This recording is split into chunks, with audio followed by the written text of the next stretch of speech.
All right, Muslims, I've got a story from your prophet that I would love, absolutely love, to see you explain. I don't think you can, but I hope you'll try. We all know that you watch my videos. We all know that you've seen this challenge because I'm putting it at the beginning. So, if we go to the comment section and we can't find a single Muslim defense of Muhammad, we can only assume that you simply can't defend your prophet on this one. You don't want us to think that you can't defend your prophet, do you? Of course you don't. So pay close attention, and after we read the Hadith carefully, I'm going to ask you a few questions. Questions so easy, an illiterate 7th century caravan robber could answer them. I'll start by giving a little background, and then we'll get to a special hadith we're going to examine, a hadith that critics of Islam will soon be adding to their collections. Muhammad is famous for putting his own teachings into the mouths of religious figures who came before him. In other words, when Muhammad talks about Abraham, or Moses, or John the Baptist, or Jesus, he makes them all sound just like Muhammad, when none of them sounded anything like Muhammad. Let's look at two quick examples. Surah 60, verse 4 of the Quran. Indeed, there has been an excellent example for you in Abraham, and those with him, when they said to their people, Verily, we are free from you and whatever you worship besides Allah. We have rejected you, and there has started between us and you hostility and hatred forever until you believe in Allah alone. So Abraham says to the polytheists, there is hostility and hatred between us and you forever until you believe in Allah alone. Does that sound like the Abraham we read about in the Bible? No, Abraham generally tried to get along with the people around him even when they were total pagans. What Abraham says here in the Quran sounds like something Muhammad would say, not like something Abraham would say. Muhammad excelled in what we might call forced posthumous conversion, forcibly converting people to Islam long after their deaths by putting his own words into their mouths in his silly book. Here's another example. In Surah 19, verses 28 to 31 of the Quran, Mary has just given birth to Jesus, and people accuse her of committing adultery. They say, O sister, i.e. the like of Harun, Aaron. The translators added the like of Aaron to try to cover up the fact that Muhammad didn't know the difference between Mary, the mother of Jesus, and Miriam, the sister of Aaron, even though they lived 14 centuries apart. Your father was not a man who used to commit adultery, nor your mother was an unchaste woman. Then she pointed to him, i.e. the baby Jesus. They said, How can we talk to one who is a child in the cradle? He, Isa, Jesus, said, Verily, I am a slave of Allah. He has given me the scripture and made me a prophet, and he has made me blessed wheresoever I be, and has enjoined on me salat, prayer, and zakat, as long as I live. Does that sound like Jesus, let alone baby Jesus? No, that sounds like Muhammad. So Muhammad, over and over again, simply takes other religious figures and turns them into devout Muslims. Not surprising, since he was, after all, a professional robber. But Muhammad sometimes took this religious appropriation to whole new levels, giving other religious figures not only his theological teachings, but also his moral perversions. Muhammad was famous among his followers for being able to have sex with 9 or 11 women and girls in a single night. Consider a few passages. Sahih al-Bukhari, 5068. Narrated Anas, the Prophet used to go round, have sexual relations with all his wives in one night, and he had 9 wives. Sahih al-Bukhari, 5215. Narrated Anas bin Malik, the Prophet used to pass by, have sexual relation with all his wives in one night, and at that time he had 9 wives. By the way, check out the chapter heading, Whoever had sexual intercourse with all his wives and then took one bath only. Yes, history's greatest man would have sex with 9 women and girls, but would only take 1 bath. Sahih al-Bukhari 268, narrated Qatada, Anas bin Malik said, "The Prophet used to visit all his wives in a round during the day and night, and they were 11 in number. I asked Anas, had the Prophet the strength for it? Anas replied, we used to say that the Prophet was given the strength of 30 men. And Sa'id said, on the authority of Qatada, that Anas had told him about 9 wives only, not 11. Notice that this wasn't something that Muslim men in general did. Muhammad's followers understood and boasted about the fact that their prophet in particular had the sexual strength of 30 ordinary men. So why did Muhammad have the sexual strength of numerous ordinary men?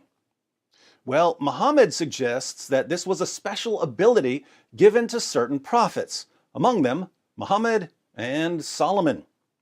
Now for the Hadith, I'd like Muslims to explain. Sahih Muslim 4289.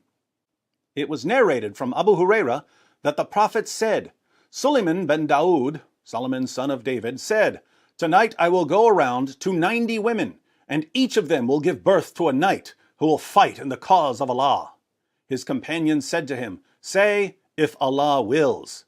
But he did not say, if Allah wills, and he went round to all of them. None of them became pregnant except one woman who gave birth to a deformed child. By the one in whose hand is the soul of Muhammad, if he had said, if Allah wills, they would all have been knights, striving in the cause of Allah. All right, there's a lot to take in here.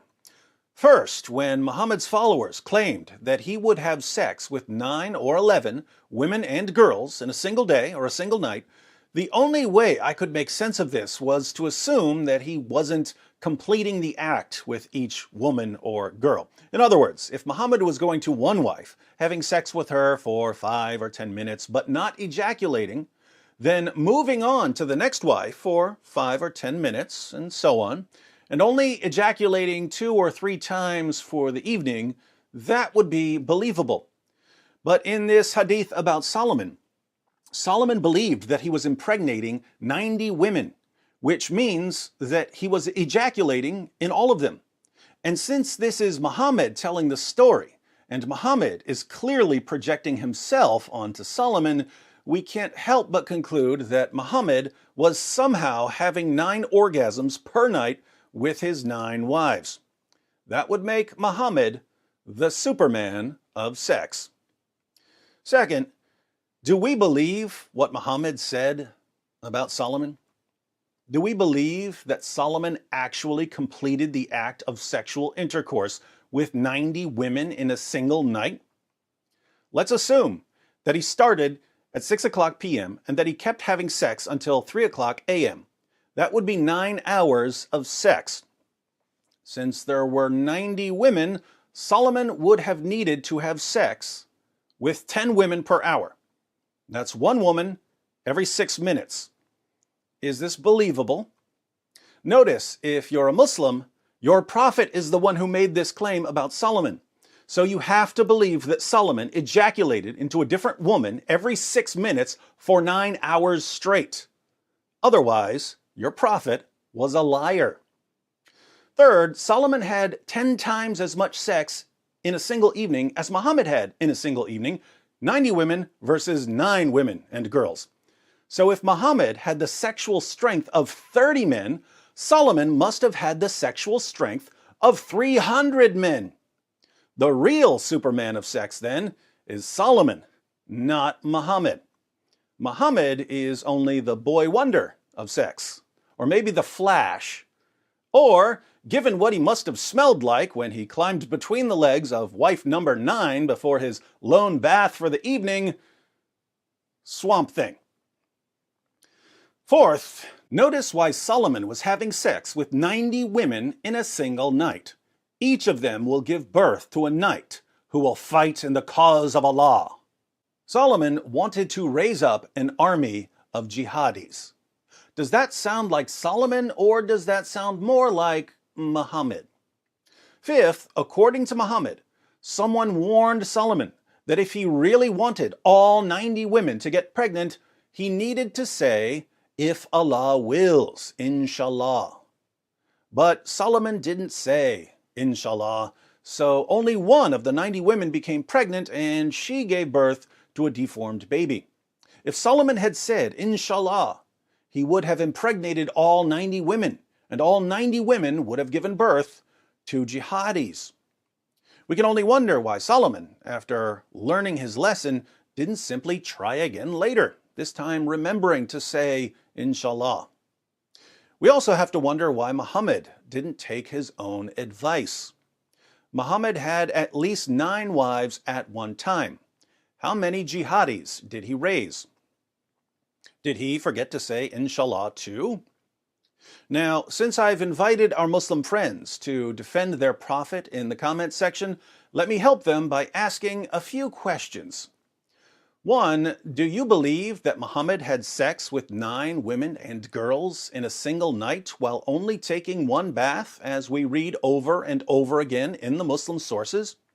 2, do you believe that Muhammad's ability to have sex with 9 women and girls in a single night was natural or supernatural?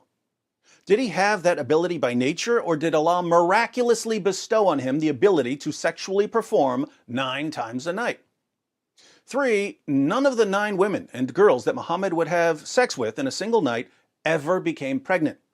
Muhammad had 3 sons and 4 daughters. 6 of his children were born to Khadijah, who died before he married these 9 women and girls. 1 of his children was born to his sex slave, Mary the Copt.